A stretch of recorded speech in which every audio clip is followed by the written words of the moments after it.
Halo guys, selamat datang di channel saya Listen Movies, channel yang akan membahas review film paling mantap yang akan menghibur kalian semua. Di video pertama saya kali ini saya akan membahas sebuah film dari Jepang dengan judul Ganibal. Film ini menceritakan sebuah desa di mana desa tersebut memiliki penduduk yang memakan sesama manusia. Sebelum lanjut ke review filmnya, tolong untuk klik tombol subscribe and like supaya saya tetap semangat membuat konten setiap minggunya. Oke, lanjut ke filmnya. Diawali dengan seorang polisi dari distrik Okoyama bernama Kano. Dia berjalan menuju ke rumah besar tua dengan tergesa-gesa dan terlihat sangat gugup. Dia memaksa masuk ke dalam rumah besar bertingkat 2 tersebut. Pak Kano menggedor-gedor pintu dan memaksa untuk masuk. Dia berkata, "Bukalah, bukalah." Alasan Pak Kano melakukan itu pun belum diketahui. Dia terus memaksa masuk, sementara orang yang di dalam hanya diam dan ada juga yang merekam. Dia menuduh orang-orang yang di dalam rumah tersebut telah memakan orang. Lanjut ke scene berikutnya. Kemudian polisi itu berada di dalam sebuah gola yang gelap. Dia mengatakan, Ia telah menemukan sesuatu, tetapi tiba-tiba kemudian cerita berlanjut kepada 3 orang yang mengendarai sebuah mobil yang sedang dalam perjalanan menuju desa bernama Kuge. Mereka adalah keluarga polisi Agawa. Istrinya bernama Yuki dan anaknya bernama Mashiro. Pemandangannya terlihat sangat indah dengan hutan dan danau yang masih sangat asri. Saat tiba di desa Kuge, ternyata para penduduk desa sudah menunggu kedatangan Pak Agawa. Mereka disambut ramah oleh mereka. Malam hari pun tiba. Istri Pak Agawa menemukan sebuah berkas investigasi dari polisi sebelumnya yang bernama Kano. Dengan kata lain, dia adalah pengganti dari polisi yang ada di adegan sebelumnya yang telah kemungkinan sudah dibunuh. Namun, rumor yang beredar bahwa Kano telah mengundurkan diri karena kecanduan judi pachinko. Apa itu pachinko? Saya pun tidak tahu. Bodoh amat. Pagi hari pun tiba. Pak Agawa diajak mengelilingi desa oleh masyarakat sekitar. Banyak sekali perkebunan sayur dan buah saat perjalanan. Pak Agawa pun diberi banyak sekali sayuran oleh warga desa Kuge. Perjalanan pun dilanjutkan. Sampailah mereka di sebuah pabrik kayu. Pabrik tersebut merupakan pabrik terbesar di desa Kuge, kata salah satu warga Kuge. Mereka mengelilingi pabrik itu sampai puas. Saat mereka beristirahat, setelah lelah berkeliling, tiba-tiba ada seseorang lelaki berambut gondrong membuka pintu dan mengatakan bahwa dia menemukan mayat. Pak Daigo yang sebagai polisi pun langsung sigap dan ikut dengan 2 orang lelaki tersebut. Sampailah mereka di TKP. Di sana sudah banyak orang yang mengerumuni mayat seorang nenek yang telah tergeletak. Mereka semua berasal dari keluarga Goto yang terkenal ditakuti di desa tersebut. Begitupun dengan nenek yang meninggal itu pun berasal dari keluarga Goto. Salah satu anggota keluarga Goto pun mengatakan bahwa kematian nenek disebabkan oleh beruang. Pak Agawa pun memeriksa mayat tersebut. Dia mengatakan bahwa mayat tersebut bukanlah karena ulah beruang, karena ada bekas gigitan manusia di lengan nenek. Semua anggota keluarga Goto pun tersinggung. Mereka beranggapan bahwa Pak Agawa menuduh mereka yang telah melukai nenek. Ketegangan pun terjadi. Ketika sedang tegang-tegangnya, Pak Agawa pun meminta maaf. Seketika suasana pun mencair seperti mencairnya kutub karena pemanasan global akibat ulah-ulah manusia. Salah satu anggota keluarga Goto pun meminta maaf karena mereka ternyata hanya bercanda. Kemudian salah satu keluarga Goto bernama Keisuke mengajak Pak Agawa untuk mengikuti pertemuan dengan keluarga Goto. Pak Agawa pun menjawabnya dengan diam.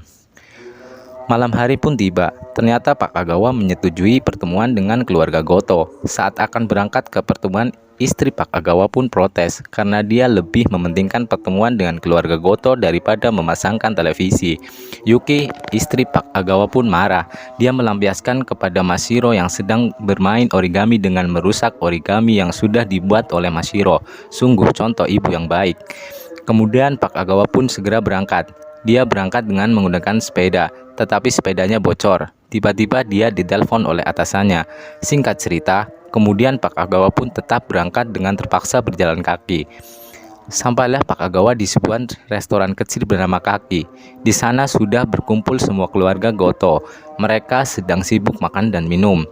Kemudian dia ditantang oleh Keisuke. Ya, lelaki yang sebelumnya menyerobot masuk saat di pabrik kayu. Ia memerintahkan Pak Agawa untuk menghabiskan 1 gelas sake penuh. Dia pun meminumnya dengan sangat cepat, kemudian Keisuke pun memujinya. Sementara itu, istrinya Yuki sibuk di rumah dengan televisinya. Dia memasangkan kabel dan mencocok-cocokkannya. Terlihat sangat kelelahan. Jadi pengen bantu ya guys ya. Saat tiduran karena kelelahan, dia melihat sebuah tulisan dari pintu yang bertuliskan lari. Dia pun bertanya-tanya dan tidak menemukan jawaban. Saat istri Pak Agawa mencari Mashiro, dia tidak menemukan di kamar. Dia pun panik dan berteriak memanggil-manggil Mashiro. Dia pun keluar dengan terus memanggil-manggil nama Mashiro. Ternyata Mashiro pergi mengikuti kucingnya. Dia mengikuti kucingnya sampai ke hutan. Mashiro terus mengikuti kucingnya dengan berlari-lari kecil. Sampailah Mashiro di sebuah jembatan. Saat berhenti, tiba-tiba dia melihat sesuatu di jembatan. Itu adalah makhluk yang sangat mengerikan. Dia berwajah pucat, berbadan tinggi, berambut gondrong, badan tidak terurus dan seperti ada sesuatu di mulutnya. Mashiro pun hanya terdiam dan malah memperhatikan makhluk itu. Kemudian dia menyerahkan permennya ke makhluk itu. Makhluk itu pun menyerahkan sebuah sesuatu yang ada di mulutnya. Ya, itu adalah sebuah jari manusia. Sementara itu, ibunya terus mencari Mashiro. Dia terlihat sangat kelelahan. Dia pun melihat ada origami kupu-kupu yang tergeletak di tanah. Dia mengikuti jejak origami tersebut. Akhirnya Yuki, istri Pak Agawa pun menemukan Mashiro yang masih terdiam di jembatan. Yuki langsung memeluknya dan mengatakan bahwa dia sangat mencemaskannya. Kembali lagi di restoran, anggota keluarga Goto yang sedang asik-asiknya berpesta. Sementara Pak Agawa sibuk mengobrol dengan Keisuke dan salah satu anggota keluarga Goto yang lain. Ketika Pak Agawa dan Keisuke sibuk mengobrol, pertikaian pun terjadi. Keisuke menghentikannya dengan membanting sebuah piring ke lantai. Terlihat sangat badas. Semua pun terdiam. Dia berkata bahwa pertemuan malam ini sudah usai dan besok adalah saat untuk balas dendam dengan nenek. Semua pun pulang. Sampailah Pak Agawa di rumah. Dia melihat sebuah kaki tergeletak di lantai. Pak Agawa jadi sedikit panik. Dia pun segera berlari dan menghampirinya. Dan ternyata itu adalah istrinya yang sedang nyantui tiduran ya guys ya. Istrinya menunjukkan bahwa ada tanda di pintu yang sebelumnya dilihat olehnya. Tetapi Pak Agawa tidak memperdulikannya. Kemudian istrinya menceritakan bahwa anaknya Mashiro telah berkeluyuran. Segera Pak Agawa menuju kamar Mashiro untuk menemuinya. Mashiro yang tertidur pun terbangun. Dia menawarkan permen ke ayahnya. Tiba-tiba ketika Pak Agawa membuka bungkus permen itu, dia pun terkaget-kaget karena isinya adalah sebuah jari. Pak Agawa pun melemparnya. Kemudian dia bertanya kepada Mashiro, dari mana Mashiro mendapatkan jari itu. Istri Pak Agawa datang. Kemudian dia berpura-pura tidak terjadi apa-apa karena takut istrinya khawatir. Hari-hari yang dinantikan pun tiba. Kepala Desa Kuge memberikan pembukaan dan semangat kepada para warga Kuge untuk melakukan perburuan beruang. Dia sendiri berasal dari keluarga Goto. Akibat terlalu lama, para keluarga Goto pun bergegas meninggalkan kepala desa yang masih terus berbicara. Kasian ya guys ya, ditinggal pas lagi sayang-sayangnya. Para warga dipencar untuk melakukan perburuan. Salah satu anggota keluarga Goto menemukan kotoran beruang yang masih baru dan jejak beruang. Itu adalah petunjuk yang sangat berguna. Kemudian mereka langsung berpencar mengikuti jejak yang sudah ditemukan. Pak Agawa mengikuti Iwao atas perintah Keisuke. Perburuan pun berlanjut. Iwao sempat terjatuh saat mendaki tebing dan Pak Agawa meminta Iwao untuk menyerahkan senjata kepadanya. Tiba-tiba beruang itu pun langsung menyergap Pak Agawa dengan sangat cepat. Pak Agawa terguling-guling dan dicabik-cabik oleh beruang itu karena belum siap.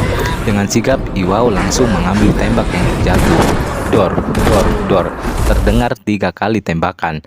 Iwao menembak 3 kali pada beruang tersebut. Dan akhirnya beruang itu pun mati di atas tubuh Pak Agawa.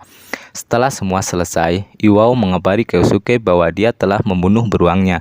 Keisuke pun langsung menghampiri Iwao. Di sisi lain, para wanita sedang mempersiapkan masakan untuk para pemburu. Haduh, nikmat sekali kelihatannya. Mereka sangat terlihat asik masak-memasak. Saat-saat yang ditunggu pun tiba. Yaps, betul. Membuka isi perut beruang untuk membuktikan nenek Goto benar-benar dimakan oleh beruang. Benar saja, di lambung beruang itu terdapat kacamata kepunyaan nenek. Kemudian Pak Agawa pun disuruh untuk memfoto bukti tersebut oleh Keisuke. Hal yang sangat mencengangkan adalah ketika para keluarga Goto mengiris dan memakan daging beruang itu. Hal tersebut dilakukan untuk menghormati arwah nenek yang telah tiada. Pak Agawa pun diperintah untuk memakannya. Akan tetapi dia tidak kuat dan memuntahkannya diam-diam. Perburuan pun selesai. Malam pun tiba. Pak Agawa dijemput oleh istrinya dan Mashiro. Sewajarnya seorang suami istri, mereka saling mencemaskan. Kemudian kemesraan pun terjadi. Yuki memeluk Pak Agawa dan menenangkannya. Terlihat sangat nyaman dan menyenangkan ya guys ya. Dering telepon pun berbunyi. Pak Agawa pun mengangkatnya. Ternyata itu adalah telepon dari Pak Nakamura, petugas forensik pemeriksaan mayat. Dia melaporkan bahwa jari yang dibawa oleh Mashiro bukanlah jari milik nenek Goto, melainkan jari orang lain. Istrinya pun menanyakan dan dijawab bukan apa-apa oleh Pak Agawa.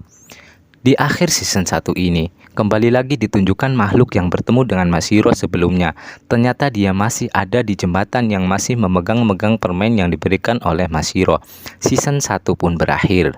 Bagaimana kelanjutan dan keseruan film ini? Tunggu dan terus ikuti channel Listen Movies karena banyak yang masih belum terbongkar. Jangan lupa like, komen, subscribe supaya saya tetap semangat membuat kontennya. Happy listen and